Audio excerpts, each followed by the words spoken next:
জুলাই গণঅভ্যুত্থানে শহীদদের কবর জিয়ারতের মধ্য দিয়ে সাংগঠনিক কার্যক্রম শুরু করেছে বাংলাদেশ গণতান্ত্রিক ছাত্র সংসদ। দুপুরে রায়ের বাজারের শহীদ বুদ্ধিজীবী সমাধিসৌধ সংলগ্ন কবরস্থানে জুলাই গণঅভ্যুত্থানে শহীদদের গণকবর জিয়ারত করেন সংগঠনের নেতারা। এ সময় সংগঠনের ঢাব বিশ্ববিদ্যালয়ের শাখার আহ্বায়ক আব্দুল কাদের বলেন, ক্যাম্পাস ও জাতীয় পর্যায়ে নতুন রাজনৈতিক বন্দোবস্ত হাজির করা এবং ছাত্রদেরকে ব্যবহার করে যাতে দলীয় এজেন্ডা বাস্তবায়ন করতে না পারে সেই লক্ষ্যে কাজ করবে এ সংগঠন। পাশাপাশি আগামীর বাংলাদেশ নির্মাণে সবাইকে ঐক্যবদ্ধ থাকার আহ্বান জানান কেন্দ্রীয় সদস্য সচিব জাহিদ আহসান।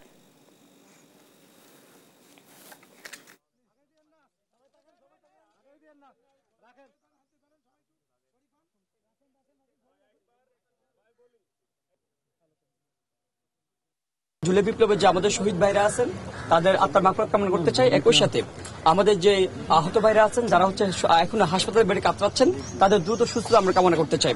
লক্ষ লক্ষ শহীদের রক্তের বিনিময়ে অর্জিত সেই স্বাধীনতা রক্ষা করতে পারেননি এবং একটি কাঙ্ক্ষিত রাষ্ট্র গঠন করতে পারেননি এবং 24-এ আমরা সেই সুযোগটি আরো একবার পেয়েছি।